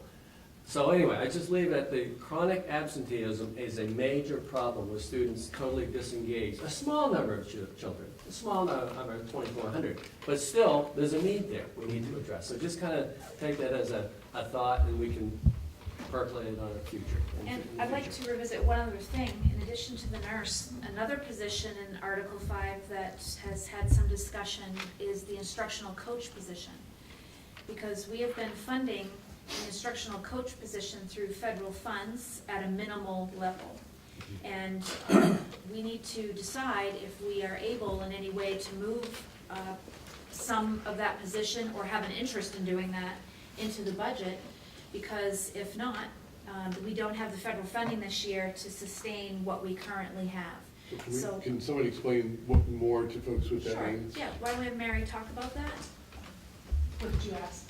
The instructional coach, what does that mean to So RSU if you 22? think of a sports coach, they would be teaching people to get better, and they would be coaching or supporting people to get better. And it's the same kind of thing with an instructional coach. What the position holds is an opportunity to either go in and demonstrate effective strategies and instruction, an opportunity to observe and perhaps record what a teacher's doing, to provide feedback, an opportunity to pull people together. In our case, we've also had somebody that's really been can't say the word tonight, championing the national board certification process. We currently have 9 people right now doing that. That's one of the best professional development opportunities that we can do, and the fact that we have so many people successfully moving that way is in part due to the coach who's meeting with them on weekends, during vacation, at night, on a regular basis. The individual works with new teachers, works with people in content areas, and works with teachers who've been working for a while that perhaps might like or need a shot in the arm to continue to improve his or her practice. So it's a very valuable position. It's considered a teaching position. It is not administrative, it's a teaching position. And it really provides good support for our teaching staff here in RSU 22. In addition to helping the teachers teach our kids at a higher level of professional advancement, it's probably also I won't call it a recruiting tool, but from an RSU 22 culture, if we, do other schools have these positions? How do we compare to other schools, or does it put us ahead of other schools in that perspective? Well, actually, it would be great if we would add that, because most schools in the area and across the state have instructional coaches, and what we've had here has been just whatever we've been able to cobble together with federal funds. So it's considered a high quality support, and it's one that I have personally been trying to get into a better position for 3 years now. And we've seen lots of growth with a lot of teachers, and I would like to continue that and be able to move that into some of the local funding. That's So currently in it's this not number, correct? It's in our, I'm sorry. currently in the budget, We don't have the full amount. full amount? Mary, that's in addition to literacy coaches and math coaches, correct? We don't have any literacy. You don't have coaches. literacy coaches or math And we coaches? have 2 coaches in training. Coaches in training, okay. So there's no specific funds for that, but we would be looking for an individual in this position to continue to support the coaches in training and to also offer support in math, which, as we all know, is an area we need to be paying pretty close attention to right now. So if this was fully funded, are you looking at one person to take care of the whole district, or are you looking at somebody in each school? Right now, to get it off the ground, I'm looking at one person to be able to support folks within the district. So we have instructional coach, we have nurse, we have social work, we have some other items. I think Acadia, over the past 3 years, we've said the budget should be based on need and expenditure. We've done a pretty good job right-sizing. I think one of the things we've done, though, is we've eliminated what folks might have called contingencies in the past, that would cover these when they were unfunded. We would pay for them, and they'd show up as a prior year cost, and that's where we saw it change. I'm all for that approach. I think, however, our charge is to make sure that we prepare and package up a budget that can pass. So and that's fine, because if it doesn't, then nobody gets anything that we want. We're back to flat funding. So with that in mind, I think we need to take a look back at where we're at on the total local. Did we ever find out how we compare to other districts? Or are they far enough along to know? We don't have that comparison. Something I guess I've been struggling with, if other schools passed their budget in the first round because they didn't have an increase, because they didn't think they were getting additional funding, as we thought we weren't, and then because we failed, we got additional funding, so our budget actually went up, our budget actually didn't necessarily go up. What happened is the local share went down. So why does it seem that ours went up But proportionally higher than perhaps other schools? If other schools are in the 6-7% range, why is it that we're in the 11? I don't think it's because of that. But can we look at other schools because of their local assessment? I think that Would it be almost impossible to compare? totally us like change that? the landscape. Right. Right, so what you had for the ability to make sure that we were keeping pace has sort of been blown up by the whole new format. Rob, I can tell you, I talked with, I won't name the school districts, but 2 districts in the greater Bangor area, I talked to the superintendents last week. What they did is what you mentioned earlier tonight, they did not have the state funding last year, they moved into the next year's budget. Both of those districts are coming in at a very, very conservative local increase of probably like 1 to 1.5%. So they're spending last year's additional money Correct. this year. That's See, that correct. And we spent our. We spent it to get the budget last year. approved, that's right. That explains so there are some schools that didn't. It'd be nice to know that. Correct. Because we, no good deed goes unpunished, because we actually spent the money now makes it look Yeah. proportionally higher this year. But I would still say, I think we need to revisit perhaps Article 9. It's the one that we've talked about catching up to multiple years of deferment on capital improvement. And maybe Alan have an emergency session or a conversation on the building committee to take another crack at Article 9. It's a $415,000 increase over last year. We have built in to that some improvements. And I'm not saying take it out altogether. I know we already had a strategy of moving that to the separate warrant article that asks permission of the voters to transfer into capital reserve account. And that's a way to kind of take it out of Article 1 through 11, but keep it there, and then perhaps open up the ability for some of these other items to be put back or to be added back into the budget. I think at some point, though, if we're still looking at a 13-14% local, we're going to be back here in July making these changes. So to avoid that, we need to be really, and we have been, I think, again, all the additional spots, unless truly a critical need, and that's where we're at right now, is we've been put at a disadvantage because of the funding formula change, at least as far as the landscape of local tax increase. And when you add that to the news of the water district passing along a 22% increase locally, I don't know if Winterport has a similar issue. It's just, at some point, the camel's back says enough is enough, and then we're faced with, I don't want to have 2 years in a row of a failed budget. But I would hope that we can bring back a real dollar amount to be talking about in relation to what 11%. Right. Get away from percentages, right? Yes. Because I think that the 11% or the 13% is something that raises the eyebrows, of course, but what does that really mean to the bottom line? Something that I would like to look at too is the crossing guard.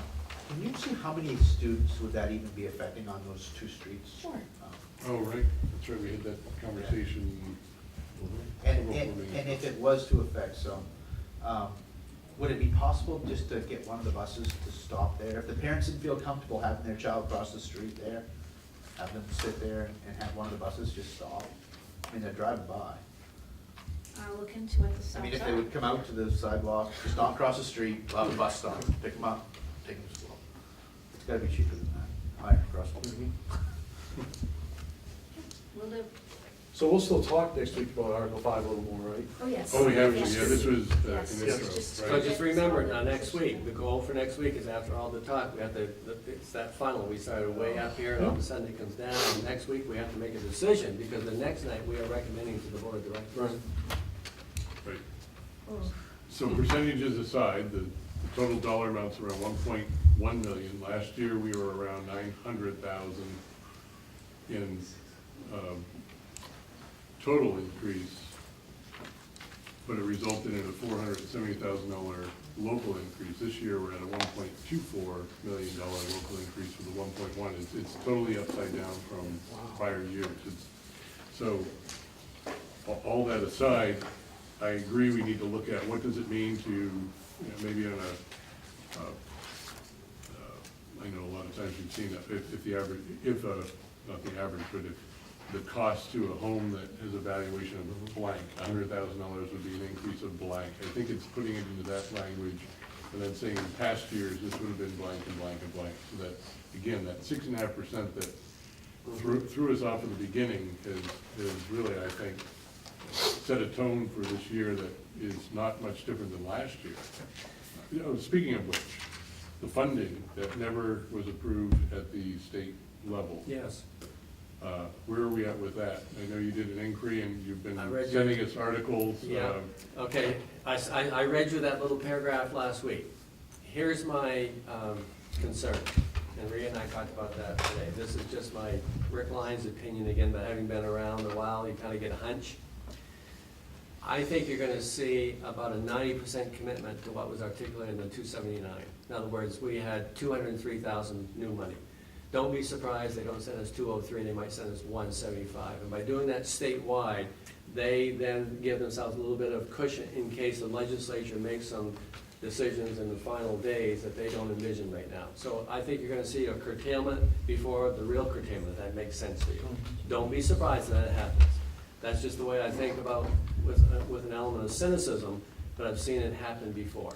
So that's all I know right now, Rob. So, but unlike past years, which advised all school districts that if the budget hadn't, if the 270, actually last year, the 279 hadn't been issued, right, we were stuck with the previous year's budget. That was Correct. not the case. This year, we've been advised to proceed ahead with budget, Yes. Yes. setting that there's been enough public Yes. testimony, right. and we can make a change from last year. That's right. Even though they may not cover it. That's right. So We'll it's a go, different- that's correct. It's We'll- like the That's opposite right. problem. We'll go with the last year. 203,415, but the first check in the mail may be a tad under that, and then they'll catch up in the second monthly check for us. That's what I envision. I could be totally wrong. So one thought then, you know, in hedging, Article 9 facilities is probably the only one that if distinct named projects could be identified as part of that warrant article, that money could be set aside from unallocated fund balance, or it wouldn't have to be actually added to Article 9 in the warrant articles, could lower that number, help us address some of these other needs, and still be addressed if or when we got to it. I mean, it doesn't say that we have to hit it at that time frame, but at least it's set aside specific for that amount. That's correct. And it's not a buffer, but we certainly don't have any contingency left, so. In the spirit of complete transparency, one that I have not talked at great length with Regan and Trish, we're sitting right now at fortunately, a designated fund balance of 440. Of paying down by 440. Yeah, so the question becomes, Can we do more?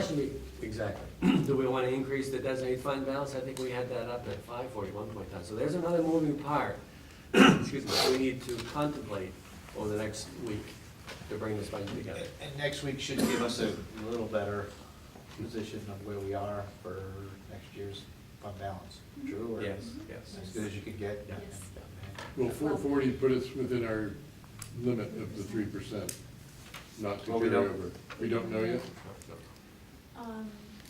It wouldn't, we'd still have 153,000, I believe, we need to utilize. But remember, we're gonna be making transfers not only to Capital.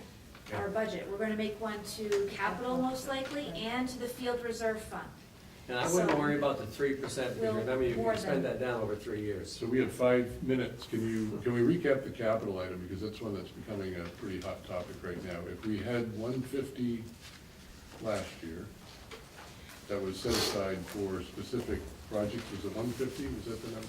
Yep. So, And we talked about moving 200 already onto that number from the original target for Article 9, so now we're at 350. And if we're talking about moving another 2, we're at 550. I think there's a point where that isn't going to pass local, even though we heard strongly from folks that they wished we had set money aside for ball field maintenance all those years, but at some point, when they see that actual number in front of them, it's gonna be a number, and then we end up with nothing. So I think that, again, it's that issue of, we've moved it out of Article 1 to 11, protect the operational budget, but capital is something that we've been deferring now for years, which is why I have 1.8 million of incompleted projects at least identified, and the cost of those keeps going up. If we do nothing, it goes up exponentially. So the weight just costs more and more and more.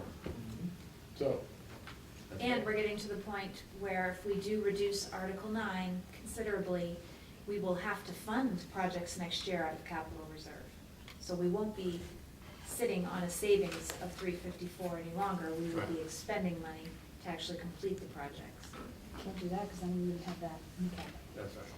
So, Well, if we make another dedication capital reserve, we'd be expending that, so we would be able to reserve and that's some. Yeah, the 3%'s a good problem to worry about. When you have too much, where do you move it? so are you thinking that you would have the local, the unallocated fund transfer might, well, no, it's either here or capital, and we've already, That's right. I think we put more in capital than we think, so we should actually We can bring a have report that next discussion time. at the next meeting about that. Because we can't think of adding any of these new things unless we can figure out where we can bring something down. I mean, we just can't do that. We just I mean, can't. the third- And I- That's right. You know, Have exchange. Yeah, right. Or you've got to lower something else. You know, people aren't gonna, Mhm, mhm. So we'll have sort of an impact on a per 100,000 valuation basis discussion. We'll have capital, we'll have Article 5. And then we'll have sort of a recap of, actually, a lot of these have stopped moving around, so they're sort of just a restate in preparing for the board. That's a lot to do between now and next Tuesday.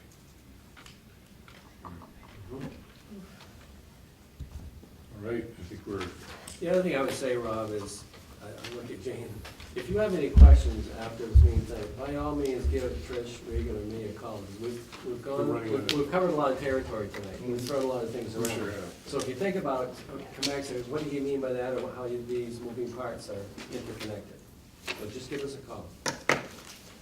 That goes for anybody in the audience as well. Yes. If we have your question before next Tuesday, we can answer it, and not, we don't have time to go past. At the next meeting, we have to pull the budget together.